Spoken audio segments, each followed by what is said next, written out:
लोकसभेला मतांची झाली कडकी म्हणून बहीण लाडकी। चाय पे शुरू हुई सरकार, गाय पे आकर अटक गई, बात तो 15 लाख की हुई थी, 1500 में कैसे सिमट गई, अशा शेरो शायरी अंदाज व्यक्त करत शरद पवार गटाचे खासदार अमोल कोल्हे यांनी सरकारवरच्या योजनेवर प्रश्नचिन्ह उपस्थित करत टीका केली आहे। राहुरीमध्ये ते बोलत होते। राहुरी शहरामध्ये प्रथमच नवरात्रोत्सवानिमित्त माजी नगराध्यक्षा डॉक्टर उषाताई तनपुरे, आमदार प्राजक्त तनपुरे, सोनालीताई तनपुरे यांच्या संकल्पनेतून जागर आदिशक्तीचा हा महिलांसाठी खास सांस्कृतिक महोत्सव आयोजित करण्यात आला होता। प्रमुख पाहुणे म्हणून स्वराज्य रक्षक संभाजी मालिकेतील संभाजी महाराजांची भूमिका साकारणारे खासदार डॉक्टर अमोल कोल्हे यांची उपस्थिती होती। यावेळी त्यांनी सरकारच्या योजनेवर प्रश्नचिन्ह उपस्थित करत बहीण लाडकी हे चांगलंच आहे, मात्र दाजींच्या सोयाबीन दुधालाही भाव द्या तरच बहीण लाडकी म्हणता येईल। लांडी लबाडी चोरी करून पक्ष फोडणाऱ्यांना घरी बसवा असं आवाहनही खासदार कोल्हेंनी केलं। अनेकांनी सांगितलं लाडकी बहीण योजना आहे, ऐकली ना?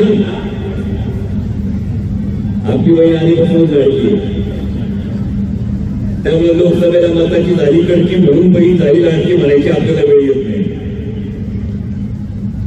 पण या योजनेचं खरे गुपित जर समजून घेतलं तर एक चित्र समोर आलं, एक प्रसंग समोर आला। असाच मोठा कार्यक्रम होता। या मोठ्या कार्यक्रमामध्ये महाराष्ट्राचे मुख्यमंत्री महोदय सगळ्या लाडक्या बहिणींना विचारत होते, पैसे आले का, आले का, आले का, आले का? मला आठवत नाही, मला वाटत नाही की माझ्या कुठल्याही लाडक्या बहिणीला ओवाळणी राखी पौर्णिमेला भाऊबीजेला ओवाळणी दिल्यानंतर भाऊ कधी विचारत असेल आले का, आले का, आले का? त्यामुळे माझ्या ताया, माझ्या लाडक्या भगिनी विचारत असतील मुख्यमंत्री महोदयांना। जेव्हा मुख्यमंत्री महोदय विचारत होते आले का, आले का, आले का, तेव्हा बहिणी म्हणत होत्या तुम्ही काय खिशातून दिले का, खिशातून दिले का, खिशातून दिले?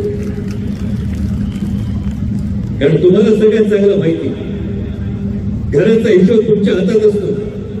मी माझ्या अनुभवावर सांगतो, प्राजक्तांचा माहिती, पण घराचा हिशोब तुमच्या हातात असतोय।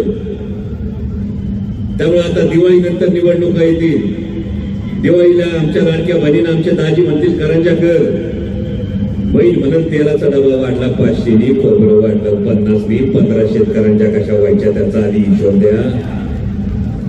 कारण लाडक्या बहिणीला जेव्हा कौतुक केलं जातं तेव्हा लाडक्या बहिणीने हेही सांगावं लागतं। आता मराठवाड्यात फिरवलं, उत्तर महाराष्ट्रात जाऊन आलो, विदर्भात जाऊन आलो, ठिकठिकाणी महाराष्ट्रातल्या लाडक्या बहिणींचं म्हणणं एवढंच आहे, बहीण लाडकी आहे ते चांगलंच आहे, ते ठीकच आहे, पण हे चांगलं असताना दाजीच्या सोयाबीनला बी भाव द्या, दाजी डेअरीला दूध घालतो त्या दुधाला 40 रुपयाचा भाव द्या। आणि हे जर होत असलं तर मग बहिणीला लाडकी म्हणा। आणि त्यामुळे तुम्हाला सगळ्यांना काळजी काढताना एकच गोष्ट सांगायची, कारण राजकारण हा तसं बघितलं तर अनेकदा असं समजलं जातं माता भगिनींचा प्रांत नाही, पण हो या महाराष्ट्राची जडणघडण ज्या छत्रपती शिवाजी महाराजांनी काढली, त्या छत्रपती शिवाजी महाराजांचं नाव घेतलं की आजही अभिमानानं भरून येतो। या महाराजांचं राजकारण जर कोणी उभं केलं असेल, ते बाळकडू जर कोणी दिलं असेल तर ते राष्ट्रमाता जिजाऊ माँसाहेबांनी दिलं। आणि हे आता सांगण्याची आवश्यकता अशासाठी की तुम्हा सर्व माता भगिनींच्या समोर एक आव्हान आहे।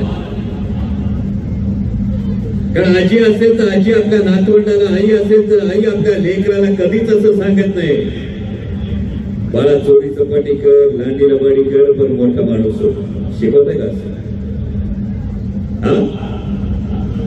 पोराला असं शिकवतोय का आपण? जर पोराला तुम्ही असं शिकवत नसाल, हे न शिकवण्याचं कारण समाज तसा घडू नये, समाजात आपल्या पोराचं नाव बदनाम होणे हे जर तुम्हाला वाटत असेल तर राजकारणात, समाजकारणात राज्याचं नाव बदनाम होऊ नये याचा सुद्धा तुम्ही विचार करा।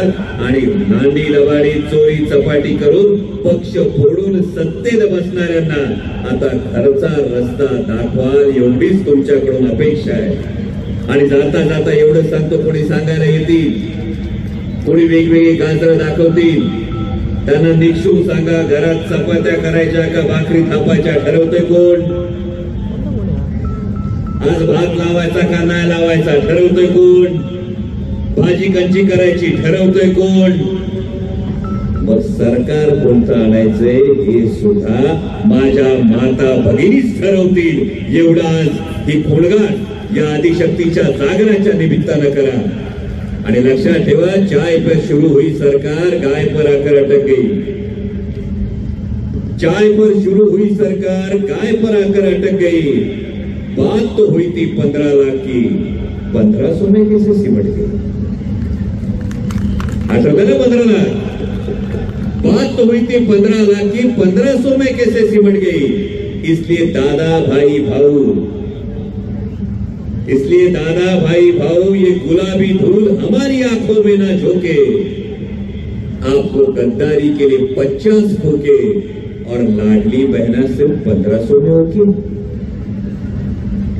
तेव्हा 1500 रुपये 5 वर्षासाठी 300 रुपये दिवसाचा 1 रुपया सुद्धा जर 1500 रुपयाचा जर हिशोब केला तर दिवसाचे जेमतेम 50 रुपये जर आपल्या भविष्यासाठी, आपल्या स्वाभिमानासाठी कोणी विचार करत असेल तर माझ्या माता भगिनींना हीच माझी विनंती आहे की या आदिशक्तीचं नाव घ्या, या आदिशक्तीचा जागर करा आणि या महाराष्ट्रामध्ये राष्ट्रमाता जिजाऊ माँसाहेब, सावित्रीबाई फुले, पुण्यश्लोक अहिल्याबाई होळकर यांच्या प्रेरणेतून उभं राहणारं राज्य, माझ्या माता भगिनींच्या स्वाभिमानाचं राज्य येण्यासाठी आई जगदंबेला साकडं घाला आणि आता पदर खोचून महाराष्ट्रातलं जुलमी, अन्यायी, भ्रष्टाचारी सरकार घालवण्यासाठी तुम्ही कंबर कसा, एवढीच तुम्हाला विनंती करतो. पुन्हा एकदा प्राजक्त दादा, त्या एवढ्या दिमागदार कार्यक्रमासाठी तुमचं मनापासून कौतुक करतो. आणि जेव्हा कार्यक्रम जागर आदिशक्तीचा या कार्यक्रमासाठी राहुरी विधानसभा मतदारसंघातील तब्बल 15,000हून अधिक महिलांनी सहभाग घेतला. यामध्ये नेत्रदीपक असे सांस्कृतिक कार्यक्रम देखील पार पडले. सूत्रसंचालन RJ प्रसन्नी यांनी केले, तर शेवटी आमदार प्राजक्त तनपुरे, सोनाली तनपुरे यांच्या हस्ते देवीची आरती होऊन कार्यक्रमाचा समारोप झाला. SN मीडियासाठी प्रतिनिधी गोविंद फुनगे, राहुरी.